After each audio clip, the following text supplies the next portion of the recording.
I am so excited, everybody. Welcome, welcome to my first ever Women's Reset Night. I plan on doing this maybe once a month so we can gather and be together and have a beautiful breather from society and just hang out with women because there's just a special space for women. And the reason why I do these events, either in person or online, is because I am a person who has struggled with self-esteem, self-confidence, and deep mental health issues my whole life. And I find that women just kind of suffer in silence. They keep to themselves and they go through the day. And the more I speak to women, the more I see that we have so much in common. And the women who approach me, they just want more joy, they want more confidence, they want to stand strong, they want more power. And I have acquired a whole bunch of tools throughout my life, including my coaching school, including reading and applying them to myself. And so my mission is to definitely support women into doing that. So my mission is to help women liberate themselves from their inner critic and limiting beliefs so they can stand strong with unwavering confidence, tap fully into their joy, and live the life they truly want because it's highly doable. So how's everybody tonight? And you've got all your mics on mute. That's good. So before we begin, I was just wondering if you wanted to ask yourself and tuck away these questions in the back of your mind and ask yourself, what would you like to get out of this webinar? And what is one burning question you would like me to answer?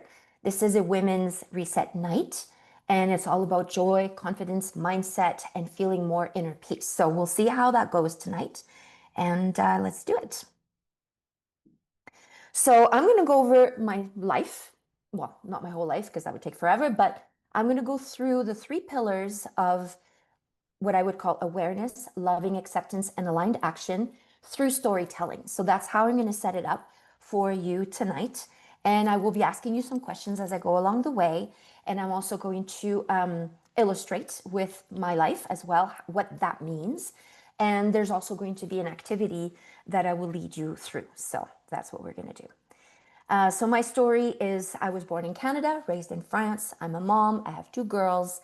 I used to be a teacher for 30 years. I will tell you more about that soon. I had a burnout and I became a life coach because that was the only thing that really got me out of my burnout. So here I am with all beautiful people, my dancing crew, my YMCA friends, my yoga crew, and my daughters. And without any further ado, let's just start. So let's just start with pillar number 1, which is awareness. And you don't know what you don't know. It's as simple as that. But you really need to know. You really need to know because until you make that subconscious conscious, by that, what I mean is whatever's happening in the background that is manipulating your thinking, that is making you default into old habits, until you see that, you're going to continue doing whatever it is that you're doing, for better or for worse, right? So until you make the subconscious conscious, it will direct your life and you will call it fate. And I love that because I used to do that. And as a matter of fact, right off the start, you guys, I'm going to tell you about my my eventful love life. So from the time I was 16 all the way to about 46, it was just a series of very unfortunate situations with repeatedly failed attempts at love and connecting with men. And I'm smiling now, but I was not smiling back then. I felt actually quite depressed. I was convinced that if I found the perfect man, I would be happy. It was as simple as that. And I always went for the tall, dark, handsome, cold man and, emotionally unavailable, the guy who would stand me up, the guy who would make me wait at the coffee shop. And he would text me and say, "Oh, I'm going to be half an hour late. Is that okay?" And I would say, "Yeah, it's okay. I have a good book. I'm just going to sit here and read it." So that was that. Once I cleaned an entire house, the man that I was dating, I decided in order to make him love me, I would just clean his entire house. Can you imagine? I cleaned a man's house. I mean, anyway, so I did that. What else did I do for men? I quit my life. I would quit all my girlfriends. I would put them on the side. I would just like do everything for him to show him how devoted I was. And I would go out of my way to cook fancy meals and look how amazing I am. You must love me. So it was one of those situations. And of course, I ended up marrying a man ultimately who had red flags from the beginning. He yelled at me, he would belittle me when I asked questions about our future. He said, "Don't ever question my identity with my money. I'm worth more than money." And he yelled at me. And of course, I married him because I had a baby with him. And what else was I supposed to do? And on the day of my wedding, and this is something I share, and it's kind of embarrassing, but at the same time, I was hoping someone would just bloody stand up and say, "I object." You know, when they say, "Does anyone here object to this wedding?" I'm like, "Please, please, please, somebody get up and just object to this wedding." And then, so like all my life, my relationships were just a disaster. Of course, I got divorced. It didn't work out. And then even after my disastrous marriage, that was actually quite toxic, I kept dating men that were emotionally unavailable. And so I was like, I just haven't met the right person. I haven't met the right person. But then finally, it just ended up that I ended up crying because I cried a lot, of course, heartbreaks. One day I just found myself to be literally, this was a man I've really loved. That's the man whose house I cleaned from top to bottom. And I'm on the floor at home and it didn't work out. And I'm so heartbroken that I actually think I'm going to die of a broken heart. You know that expression that says you're going to die of a broken heart? I was in so much pain that I thought, oh my gosh, what if I do die of a broken heart? That's how it was. And I'm on the floor in my living room and I remember this and I'm crying so hard. And I'm thinking to myself, this is ridiculous. I just cannot be crying over men anymore. And so that was like perhaps the moment of epiphany for me, that I almost got angry with myself because it was just like, okay, are we done crying over men? Like there's got to be another way to live your life. And then I did the math, and the math was not pleasant because the math in all of my failed relationships, I was the common denominator. And I realized that I was responsible for me. So waiting for Prince Charming was not going to help anything. And I finally realized that I needed to change things and how I approached things. So it wasn't fun. It was sad. It was, different. And I started reading books. And so that's how those things, my life shifted. And my first book in taking a good look at myself was called It's Not Him, It's You. And I really had to swallow my ego. And that was the hardest part because I had to release the story that all men are all assholes, or there's no good men out there. And I had to do something different. I had to choose how I behaved and how I thought because my way was obviously not working. It was leading always to the same result. And I am a very slow learner, by the way. I would just like to point out that I did this for 30 years. So taking a good look at myself, where do I start and why was I choosing this kind of relationship? So going back to my pillar number one, which is the awareness, um, and I learned this later through my coaching school, is we see the world through filters, through different lenses, because we're all programmed, conditioned by our teachers, our parents, society, social media, religious leaders, friends, even our past experiences, failures, successes, paint how we see the world and how we act in it. So I put the little glasses there for you. It's the lenses or the filters through which we see the world and our experiences, how we interpret ourselves as successes, as failures, how we interpret others or events, if we see something as good or bad happening to us, and how we react to those events, helpful or not. So that's the awareness part, right? And my upbringing, my lenses, my normal, I have a very cute picture here of my mama, who is a beautiful woman, who was also very troubled. She had mental health issues. And her marriage with my father was my normal, is actually quite abnormal, if you will. These two adults loved each other, but they also fought in a very unhealthy kind of way. So there was a lot of yelling in this couple, a lot of belittling, a lot of anger. There was also a lot of affection, but there was this almost bipolarness around their relationship. And, I saw my father yell at my mother, and my mother didn't defend herself. And so my normal for a marriage was that, oh, okay, marriage means a lot of screaming, a man belittling a woman. That was my normal. And so, of course, it makes sense that I tolerated that in my marriage for 10 years because it was my normal. So my lens, my belief around marriage was that it's okay for a man to yell at a woman. It's okay for a woman not to defend herself, right?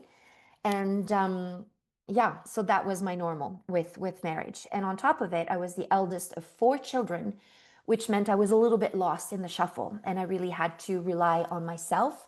And so I had to really build, yeah, I had to rely on myself. So I felt, like I couldn't really depend on other people. I had to depend on myself. So that was my belief. My belief was I have to take care of me because my mom is busy, and she was, oh my God, she was so busy. So then you program yourself through your life experiences, through your family, through society, into thinking that that's how it is, right? So, and I'm sure you guys have experiences with your own families where, different things happen to you that became your normal. So basically, so this is my family. I've got myself and my brothers and my sister. I'm the eldest of four, and my mama and my papa, who are still married to this day. Been married 50 years, you guys. And in my mind, I don't understand it. I'm like, how is that possible that these two are still married?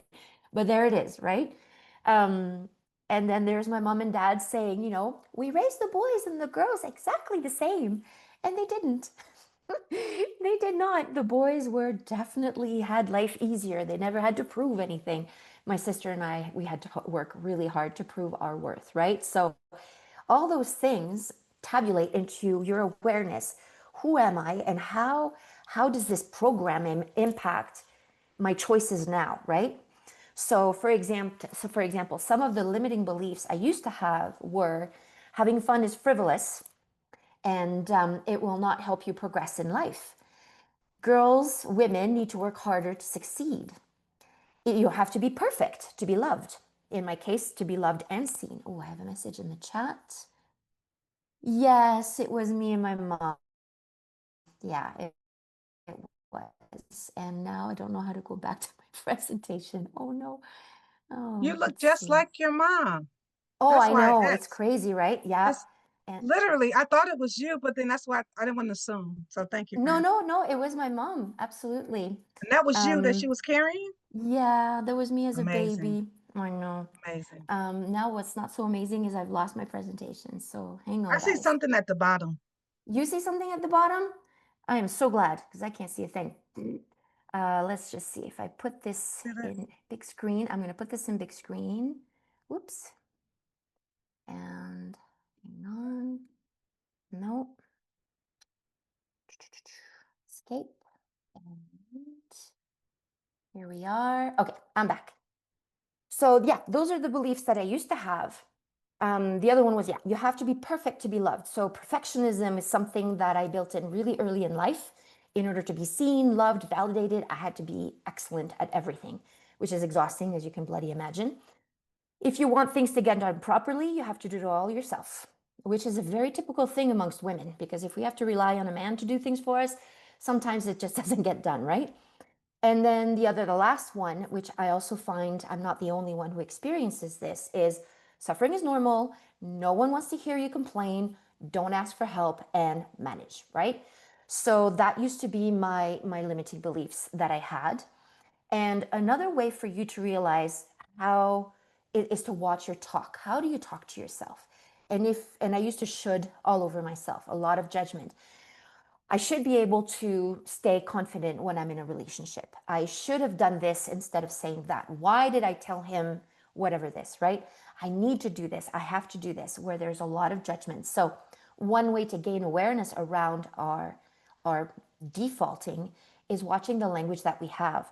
And I used to be very vicious with my language regarding myself, right? So, just really quickly, and just you don't have to answer today, but this is a fun question to ask. What are your limiting beliefs, and how do they impact you today? And the nice thing about limiting beliefs is that they can be reprogrammed. Just as we were programmed, as women especially, we have deprogramming because we live in a patriarchal society, let's be honest. We can be reprogrammed. We have the power to reprogram our thought processes. So I have a painting here of a woman who has limiting beliefs. Don't worry, she'll reprogram herself, and she will be able to remove the bars and free herself, right? So another thing that I realized also with my awareness was that I was just so damn nasty to myself. my inner critic, in coaching, we call this the gremlin. It's that voice that tells you you're not good enough. It was very powerful. It was just, I would just belittle myself. I'm so stupid. Why did I marry this man? I knew he was not nice. So why did I do that? Or, throughout the day, when things get hard, I used to, because now I'm a lot kinder to myself. Why can't I do this faster? I'm so stupid. I'm so dumb. I can't stand myself. I should be better, faster, more efficient. And no wonder you can't find love, Eugenie. Look at you. You're so pathetic. Like the voice was bad, really, really bad. So I found this painting in a friend's house and I really love it because here we are, strangling ourselves with all this nastiness, right? So this was very true of myself. And I worked really hard to bring gentleness to myself. But the first thing is to be aware of it, right? So the judgment comes from, whose benchmark are we comparing ourselves to when we say, I should be more, I should be faster, I should be better? Says who? Says who? Who says that? Where does that come from, right? Was it from your Aunt Gertrude? Is it from society that says women should do everything for everybody? But ultimately, the question is it serving you? And if it's not serving you, isn't it blissful that you even have the awareness of that? Then you can do something about it and shift it into your power, right? This is a picture of a man cave. And the reason why I have a man cave is because women don't have women caves. So that's why I have my women reset night. And I also have the man cave to illustrate the fact that men just are entitled to their peace, their privacy, their leisure, and they have no guilt around that. Women in research says that women experience a lot more guilt about taking time off for themselves. Men don't. So that's programming, right? So that's my first pillar, you guys, around awareness is finding that we are a product of our upbringing. We have filters, we have default thinking. Either it serves us or it doesn't serve us. And if your current way of thinking, is it serving you? If not, what is a more empowering belief you want to adopt and realize that we can be reprogrammed to serve ourselves, right? So there you have it. So my new belief, and I love it, and I vouch it, is joy is my birthright. That's like my strongest one. I don't care if it bothers other people or not. That's their issue, but joy is my birthright. My health is my number one priority today and forevermore. So my physical health, but my mental health especially, because I used to have very deep depression. So I don't mess with my health. I do everything I can to uplift my body and my mind to stay healthy for as long as I can. I give myself 100% permission to live my life the way I want to. And I get a little feisty around that. I have a hoo-ah in there. And I am definitely worthy of love and success. I didn't used to feel that way about myself, but I definitely feel it now. So there you have it. And now we are at pillar number 2, which is loving acceptance. Oof, this is a big one for me. Because I didn't used to love myself. I actually loathed myself, and it was really, really difficult. The first time I heard, my mother never told me she loved me, and that's also cultural because I'm from France, and people in France don't just say I love you, I love you, I love you all day long. That's something people do in North America, but in France, that's just something people don't do. But yeah, loving acceptance is the second pillar that will allow you to access your joy and your self-love and your confidence. And in my case, I held on and festered in regret and judgment and anger for years, years, years, years. So I was angry at my mother for decades. I was angry at my ex-husband who messed up my life so badly. And he was such a jerk and he was abusive and all that. So I just held on to that. And then I was angry at my high school principal. And I will tell you the story about her because she was just a robot and she didn't care about my mental health at all. And she didn't care about all the work that I did. She just kept pushing and pushing.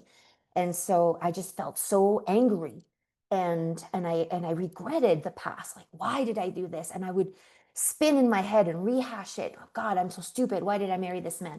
Why didn't I just, do something else in this instant? And I just held on to it. So the first thing I had to, and so I learned self-acceptance through a coach that I hired back in the day and through multiple ways that I will also share with you today.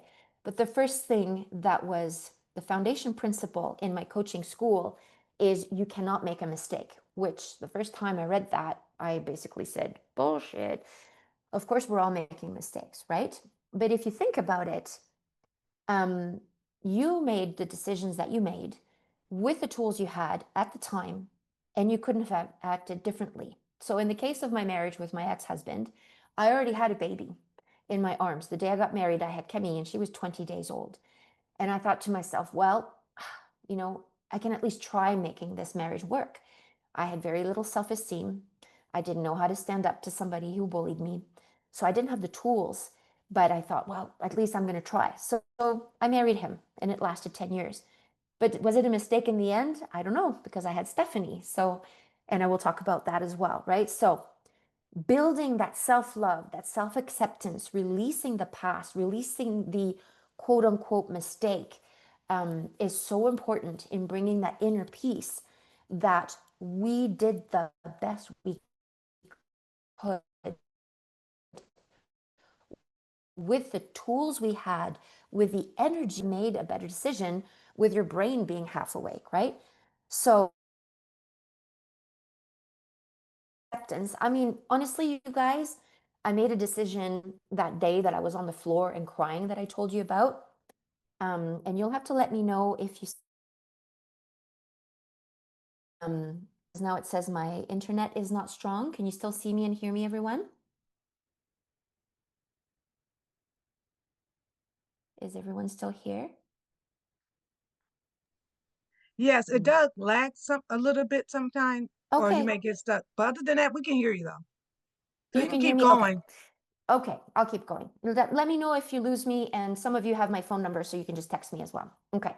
So yeah, I decided that I was just not going to live in misery. I was not going to be a victim for the rest of my life. I was going to be proactive. But it was hard. It was baby steps, and one thing would lead to another. So I did therapy with various results. Mindfulness meditation was very helpful. I will tell you more about that in a second. Sports thankfully saved my life because I was always very, very athletic my whole life. So even when I was severely depressed, I would just go out there and do sports and it would boost my hormones, my dopamine, my endorphins, my dopamines to boost my mood. So that really saved me. Journaling is something that I did regularly. So it's kind of like a self meditation, if you will. Self-help books galore. Don't buy any self books. Just let me know which one you want. I have it. Just saying. Practicing gratitude was very transformative for me. I grew up with a very, very negative mom who just saw all the catastrophes that were about to happen. So, rewiring my brain into gratitude and seeing all the beauty around me was very, very powerful. If you don't have my 5 minute guide, I can give it to you and I will follow up with you after this call. And then I hired a life coach. I did coaching school. I am now a certified life coach. So I did all of this to be who I am today. And the self love is still something that I practice every day, you guys. And I just want you to know that, right? So practicing gratitude has been a bit shift for me. And let me just talk about the catch and release that I do on a daily basis, much less now. But this, just so you know that I am a joy and fulfillment life coach. That's my jam. Your joy is my business. Your joy is my jam. But I also practice this every day. It's not like, oh, goody, I'm joyful. That's it. I don't have to do anything anymore. That's not true. It's a daily practice, right? So, catch and release is I'll be going through my day, and then all of a sudden the inner voice will go, oh my God, you're so dumb. And then I'm like, woof, I catch myself. Wow, that was like vicious talk. All right. So, I will do a little bit of meditation or I will go for a walk. I will call a friend and I will just say, and I will release that thought. I have developed this practice now of, okay, thank you, Gremlin, for showing up. My gremlin's name is Gertrude, by the way. That is a very kind of, unhelpful comment that just popped up. And I breathe it out. Mindfulness-based meditation will help you breathe out that thought and come back to your body. So catching that thought, releasing it, and then coming back with beautiful things that you can tell yourself. So I do this. I have affirmations that I do in my journal and just throughout my day. Um, okay, I couldn't, even when I make a quote unquote mistake, even now, I make mistakes all the time. I don't like to call them mistakes because I learn from them. And if you learn from something, then it's valuable, right? So I'll just say, okay, well, what did I learn? And then I take away the judgment. Yeah, My mom judged me enough, so I don't want to judge myself anymore, right? On any given day, I am doing the best I can. And that's what I say. You know what? I'm doing the best I can. Like this presentation today is not perfect, but that's okay. Because the main thing is there, you're here with me. And even if I support one woman tonight in feeling more confident, more self loving, that's it. I will have achieved my goal. So on any given day, I am doing the best I can. And I know I'm acting from the goodness of my heart and my power to give it to another person. So I am on my own unique journey with my own unique set of skills, and everybody is different. So releasing the notion that I need to compare myself to another human being is a recipe for pain because we're all different, right? And this is not a race. So compassion for myself and compassion for another human being who is going through her own issues at her own pace. And God knows what programming she experienced. So, blessing her in her journey as she goes forward. And work in progress, y'all, right? And then all of my experiences have brought me to who I am today. And I happen to like who I am today, you guys. I didn't used to love myself, but I like who I am now. And this marriage that was 10 years, it was brutal. I cried every day. It was terrible, but it helped me find my backbone. And I finally was able to leave this man. And he needed to push me all the way down for me to find my confidence and my backbone and say, you will no longer treat me like this. I needed that, which is kind of twisted, I know. And then, of course, I have Stephanie. So I've got both my girls, and truly they're like my heart and soul. So there's no regret around that. And if you look at the thread of all the things that you've experienced, everything brings you something. So focusing on that famous thread is also something that I do that is helpful. So pillar number 2, self-loving, self-acceptance, releasing the past. I am doing the best I can, bringing yourself so much love, especially if you didn't get it growing up. It's hard, right? So there's my before and after. My before was it was self-loathing, zero patience with myself. I was highly critical of all of my shortcomings. Oh man, you guys, I dropped F-bombs at my failures all the time. I used to throw shit in the kitchen, whatever. And I had just this vicious, unforgiving inner voice. And it was not a fun place to be in my mind and in my heart. And now, and this is kind of funny, but I find myself cute. Yep. So if I smile at my imperfections, I'm like, and I talk to myself, but in a kind way now. So I'll say like, oh, there you go. There you go, Gigi. I call myself Gigi. That's my family nickname. There you go, doing you again. And I smile now. I'm like, okay, I catch myself, I release, I adjust, but there's no beating myself up on the head if I do something that's not perfect. I just kind of go, whatever, it is what it is. And when I'm in front of the mirror, I used to find myself so ugly. And now I'm just like, oh, look how cute you are. And that's like night and day. So that now I have a lot of self love and self respect and self confidence. Whereas before I wrote this down in one of my journals one day, I felt like my heart and soul was like the Grand Canyon in a black and white picture, void. It was like emptiness. There was nothing in it. And now I feel like I'm on a beautiful prairie full of flowers and blue skies. But I have my moments when I go back into the Grand Canyon, but then again, catch and release and self love, right? So, and the question is where are you at with your self-acceptance and self-love? What is your inner talk like? And again, that goes back to awareness, but also self-acceptance and accepting where you are right now. And I can tell you right now, beautiful ladies, that you are truly doing the best you can with what you have. And I know all of you, at least enough to know that you all have your own superpowers and unique gifts, and you're living them each day. So I just wanted to say that really quickly. Okay, are you ready? We're going to do the third one, which is called aligned action. That's the third pillar that will help you access your joy and confidence. And it's lining your life up with what you want it to be. And it's also awareness. And it's basically getting to know ourselves.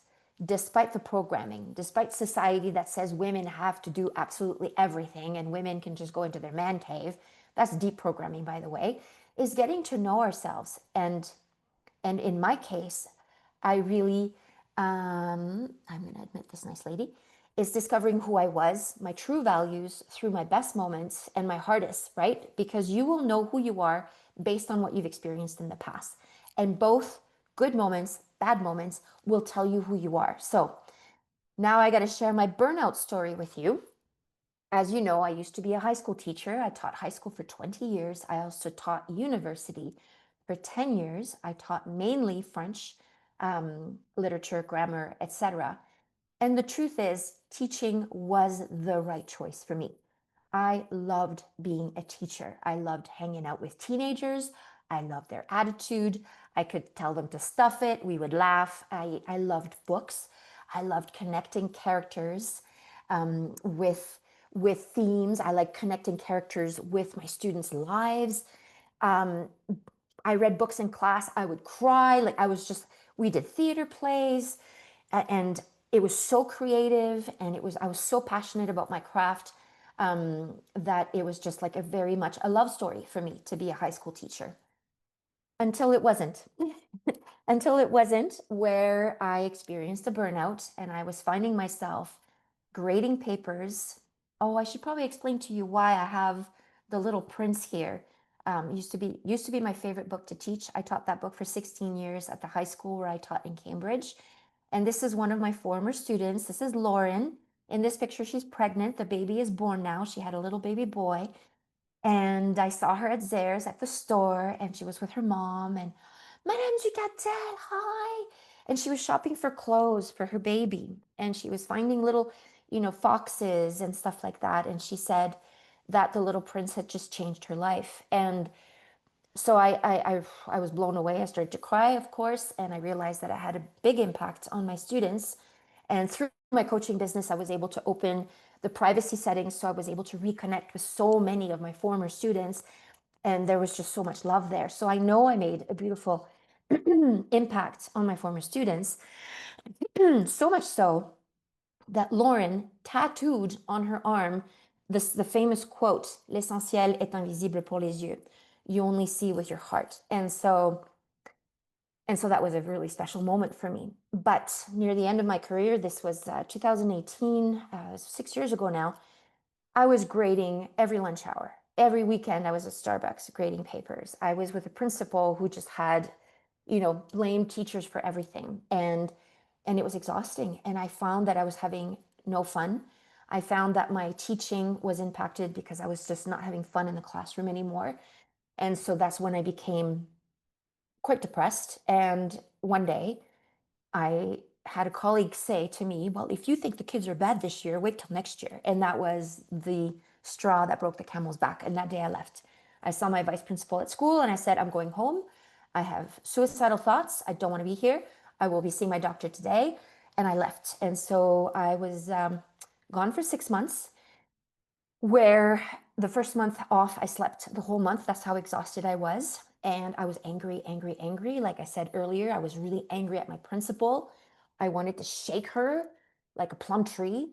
Anyways, it was really bad. Therapy was not really helping. I hired a life coach, and he helped me shift my perspective. He helped me go through the different energy levels that I do with my clients, and he helped me see that I was really stuck in catabolic anger energy, and he helped me release that to see the other opportunities. But this burnout story is important because when we live outside of what makes us happy, then basically what I'm trying to say is we can't be happy, we can't be fulfilled if we're living someone else's values. And very often women have been programmed to think that they're living their values, but they're not. They're living their mother's values, their priest's values, someone else's values, but we're not living our values necessarily. And when I burnt out, my values of creativity were gone. My values of health were gone. My values of adventure and joy were gone. So basically, I was living outside of my values and I was just burning out and not having any fun with my life. And so, just as teaching did give me creativity and joy and connecting with people at the end of my career as a high school teacher, I was no longer experiencing these things, but coaching and leading retreats became exciting for me. So, my core values are health, number one, because if you don't have your health, mental, physical, spiritual, you don't have very much. Joy. And joy is a really good marker for me because if I'm not having fun, if I don't feel that joy, that inner peace, I really have to check in with myself. Freedom and adventure, being in a classroom between four walls with no windows, was suffocating for me near the end of my career. Am I connecting with people that, deep connections? So used to be connecting with my teenagers. Now I'm connecting with you, beautiful women, on this webinar, my clients, my participants in retreats. Am I growing? Am I learning? And at the end of my career as a high school teacher, I wasn't. It was press, repeat, and do, and do. And I was not having fun anymore. And creativity, same thing. I was not experiencing any more creativity. So I retired from teaching in December of 2024. I don't have a full pension, but I just couldn't stay there anymore because my soul was shriveling and dying. So yeah, that's what happened to me. So knowing your values is important, and I will show you how in a second. Um, oh yeah, I forgot to tell you about this. When I told my principal a few years back that I was taking the year off to travel to grow my coaching business, this person told me I was replaceable. And I just wrote it out there really quickly because it was very nasty of him. I mean, I truly don't care what he thinks of me because I'm not replaceable. I only have one me. And he replaced me, by the way. There was another teacher doing my job. It's not my job anymore, it's her job. But sometimes living your values and walking your path is not going to please everyone. But the people who it's not going to please are people you might not want to have in your life. The people who will embrace your changes are the people you want to keep in your life. So I just wanted to quickly say that out there. So yeah, joy and confidence is a daily practice for me. When I feel angry, jealous, triggered, guilty, I halt and I observe what's happening that I'm angry right now. And if I'm not living one of my values, I have to stop, right? Reset and do more of it. So if, for example, I'm lonely and then I'm not connecting with people that I love, the halt system is: am I hungry? Am I angry? Am I lonely? Am I tired? And if I'm lonely, I'm like, I haven't connected with a human being, because of course we connect on social media and stuff like that.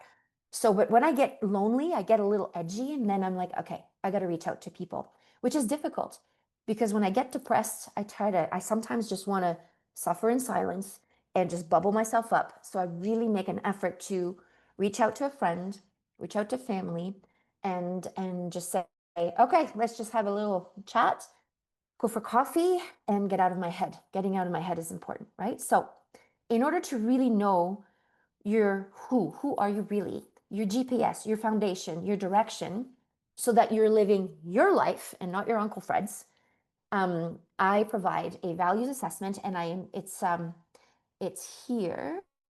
I'm gonna see it. I'm gonna see if I can click on it. Can I? Can I not? Anyways, it's here. I will provide it for you after this call. If you're interested, let me know. You can write it in the chat. Write your full name and say yes to values assessment. Um, this is free, by the way. So it looks like this. It's a table, and there's a value on the left, and there's two columns: the value, rating, importance it overall, and how much of it are you living in your life right now. So this is a checking in form. So for example, accomplishment for me is, I don't know, if I feel accomplished, I guess it's important, but it's not the end all if I don't accomplish something. So I'm going to give it a 7. And actually 7 in importance in my life. And in reality, I feel very accomplished. I do a lot of things to help women. I do one-on-one coaching. I do retreats. I'm going to do a retreat in Cuba in November. Let me know if you want to come with me. So I would give myself a 10 in accomplishment, even though that's not my goal. I don't need to say, ooh, look at me, look what I've accomplished. It's nice, but it's not my end all, right? Joy, however, is a 10 out of 10 for me. Feeling, joyful in the little things, in the big things, in my connections with people, in the work that I do. Like, joy is a 10 out of 10 for me. And am I living my joy right now? I'm going to say it's a 9 out of 10 because, of course, I can always make it better, but I'm definitely living this value, right? Health. A lot of women want to be healthy. They want to feel good. They want to be able to pick up their children and run in the playground with them. And so many women just don't prioritize their health because of the programming, because everyone else is more important than women, right? So health would be a 10 out of 10 in importance, but maybe it's a 3 in how present it is in your life right now, right? And so if it's a 3, but really you would like to be a 10 out of 10 and healthy, then you're going to feel that friction. You're going to feel this disappointment. You're going to feel tired. You're going to feel maybe even a little bit angry. I know I get angry if I don't take care of myself. I'm like, wait a second, I'm not taking care of myself. And then I have to adjust, right? Romance, same thing. Romance is important to you and it's a 10, but you're not finding love and you're at a 3, then something is off in your life, right? So the values assessment is a really cool tool in order to determine what is important to you and how much of it are you experiencing right now. And it's also an awareness building tool, but it's aligned action because then you ask yourself, if health is important to me, like 10 out of 10, and right now it's a 3, how do you want to line yourself up in your life to make it so that it's a 4 or a 5? What would that look like? Just going for a walk. What would that look like in your life, right? Yeah. So in my case, a lot of people say, oh, there's 24 hours in a day. There's not 24 hours in a day. If you're working full time and you have children and you have stuff outside of school or work, then you might have maybe 1 or 2 hours to do what you want to do, right? So it's really a matter of observing what you're doing with your life. For example, in my case, I used to be oh, this is so embarrassing, but I used to watch Love is Blind. Every episode of I don't know if you've ever heard of Love is Blind, but they take a bunch of singles and they put them in pods and they never talk to each other. And there's Love is Blind Brazil, Love is Blind UK, Love is Blind Saudi Arabia, Love is Blind Germany. Anyways, and I would just binge Netflix, right? So I'd be like, is it true that I don't have time to exercise when I've just binged 12 series of different countries of people trying to meet blind? So it's again the awareness and being really honest with myself. And so since then, I've just deleted Netflix because I was wasting my time watching stuff like that, right? Where do we spend our time? And really finding out where your time is. A lot of people and research says we spend 3 to 4 hours on our social media every day, right? So moving with intention and prioritizing what your values are. So my values are definitely, like I said, health. I absolutely need to, want to, and prioritize my exercise and my meditation and my connecting with people. Because if I don't do those things, I get depressed. I do have a diagnosed mental health, so I really have to upkeep this in my life, right? So my health is non-negotiable, and that is also why I had to release teaching high school. That was no longer lighting up my soul and start helping women light their soul. That's what I do now with my coaching business. So prioritizing what is important to you. So there we go. And I guess the most important thing really truly is, even if joy might not be one of your values, leading with joy is usually the surest way to know the way, because that's your soul speaking to you, right? And so that's why I like to put that in a slide. And yeah, so basically this is it for our Women's Reset Night. The recap today, you guys, as I led you through my rather pathetic love stories and my marriage and wanting someone to interrupt my marriage, my burnout in high school and grading papers like 20 hours a week, and trying to figure out how to move from there. So from a place where I felt really very very much a victim of my life into and just so hard on myself. So through awareness, understanding yourself in this world, how to build the self-love and self-compassion and releasing the pseudo mistakes, and then finally figuring out who I was so that I could live with my values, right? So for you, this is just quick questions, in which stage are you right now? In your awareness, are you aware of your default thinking? Do you find that you're repeating the same mistakes over and over again? Do you find that you're sabotaging yourself? And what is one thing you tell yourself that is maybe not supporting you? And how could you rewrite that, right? Or are you still in the second pillar, which is in the self acceptance? Are you building your self love? How hard are you on yourself? How much self compassion and self love do you give yourself throughout the day, especially when things are hard, right? And the last one, with your aligned action, with your values, how many of your values are you experiencing right now in your life? And what is one value that you would like to experience more in your life right now, right? So yeah, and then I have my famous 1 day retreat to ignite your joy and confidence is coming up on August 16th. And I am just going to quickly put this out there that for the women in this group, it's going to be cheaper.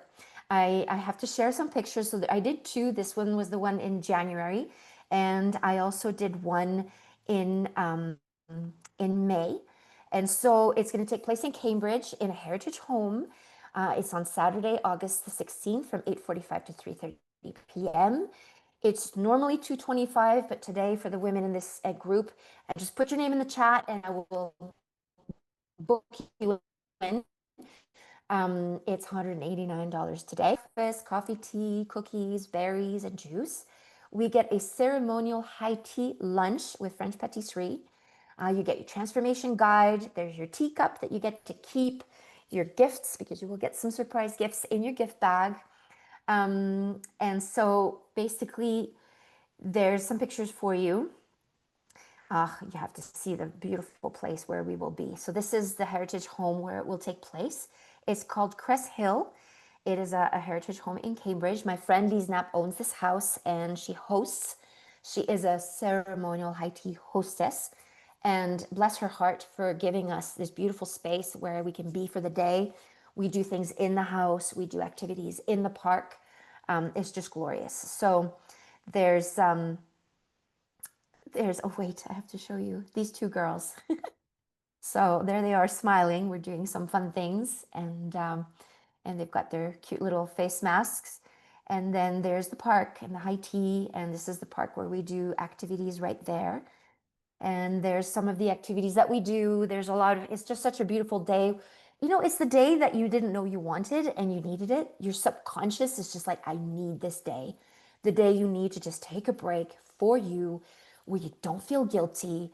And it's the day you know that you need, right? And it's that day. And we get to hang out with other women and we share and we laugh and we support each other. Sometimes there's tears, but there's so much love in this space with just women that you will leave the day feeling uplifted and heard and validated and confident, and it'll just give you that extra little bounce in your step at the end of the day to go back into your life and feel good, right? So there's all of us enjoying the high tea, and the tea is so good. Oh my God.